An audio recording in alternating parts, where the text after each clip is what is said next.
Berjumpa lagi dengan Om Ben. Salam seger waras, tetap semangat, jaga persatuan.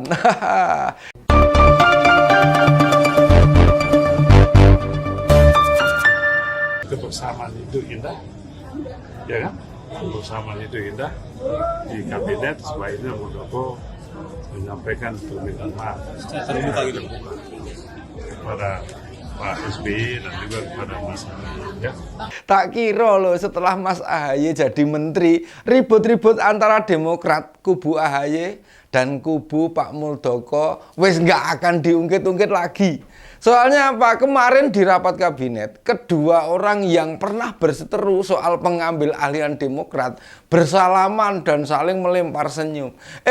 Sebenarnya ya mereka ya tahu apakah sudah selesai atau belum kan gitu. Setidaknya salah satu petinggi DPP Demokrat nih, Pak Benny Kaharman, meminta supaya Pak Muldoko ini meminta maaf setidaknya kepada Pak BY sama Mas Ahaye.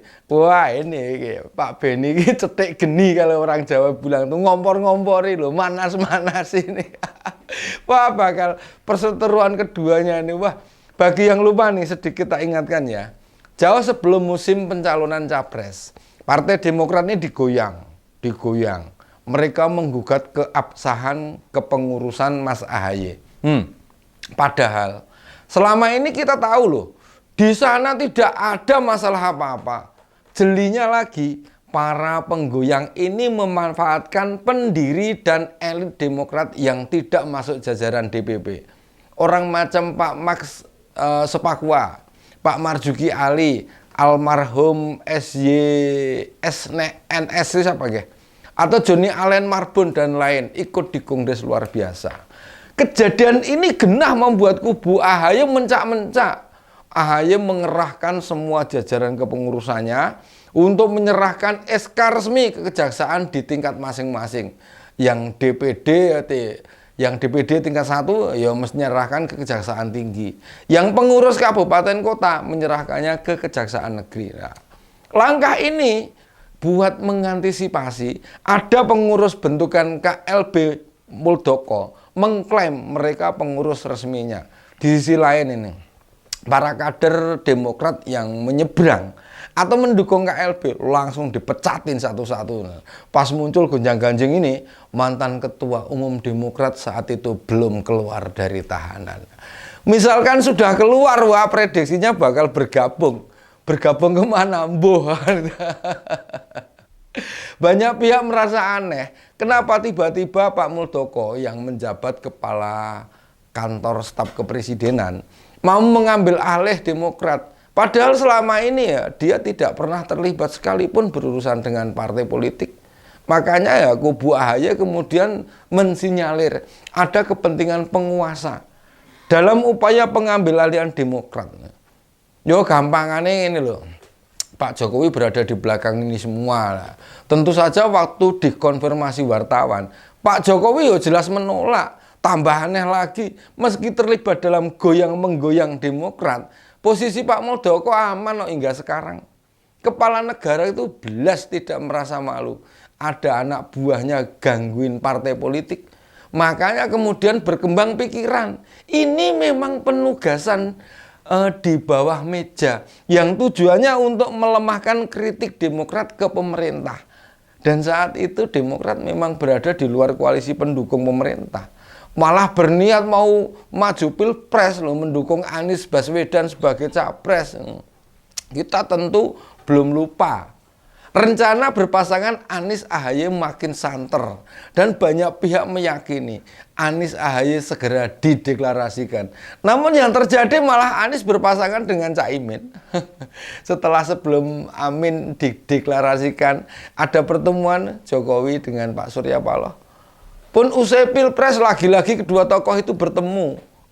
Tidakkah itu makin menguatkan ada settingan besar dalam upaya mengerdilkan Demokrat? Kritik Demokrat pada pemerintah juga lumayan deras.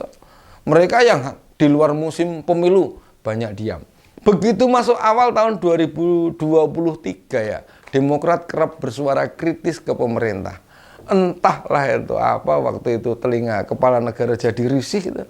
sehingga menugaskan Muldoko memecah konsentrasi Demokrat agar fokus pada penyelesaian perebutan partai. Kebetulan dalam beberapa kali persidangan pengurus Demokrat versi AHY mampu membuktikan jika mereka itu memang pengurus yang sah, yang legitimate, yang memang diakui negara. Makanya upaya Muldoko menemui jalan buntu. Di sisi lain, usai didepak Anies dari Koalisi Perubahan, memaksa Demokrat ini mesti mendukung Prabowo Gibran. Tapi dukungan resmi hanya diarahkan kepada Prabowo saja. Mau bagaimanapun AHY dan Pak BY masih menyimpan rasa marah kepada kepala negara ini. Untungnya suara Prabowo Gibran itu bisa tinggi. Dan Jokowi melihat Demokrat mesti segera dijinakkan ini. Nah orang kok ndak ndrawasi kan gitu kan. Soalnya bila tidak akan mengganggu anaknya bekerja. Makanya walaupun pemerintahan belum berganti, Jokowi memang buru-buru melantik AHY. Lagi-lagi serba kebetulan. Nah, saat pelantikan Pak Muldoko dilalah ya ada acara luar negeri. Sehingga AHY dan kepala KSP tidak bersua. Baru saat rapat kabinet keduanya bertemu, bersalaman dan tersenyum bersama. Banyak pihak menyimpulkan dulu Demokrat digoyang ya. Memang sekedar memenuhi kebutuhan supaya dukungan Anies nggak mencapai syarat capres. Sekarang jika pun Pak Muldoko diminta untuk minta maaf, ya gampang saja toh dilakukan. Yang butuh kita ketahui bareng, sebenarnya ya ngoyak KLB. Itu perintahnya siapa? Yang ngoyak Kongres luar biasa itu perintahnya siapa? Supaya biar jelas gimana seandainya kita pikir-pikir Pak Muldoko kan memang mantan panglima yang sejak awal pensiun sampai sekarang nih tidak bergabung ke partai manapun.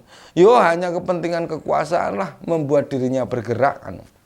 Di sisi lain, dengan jadinya menteri, Mas AHY wes boles wae, nggak peduli lagi. Mau perintah Jokowi kayak apa maunya Pak Mul sendiri.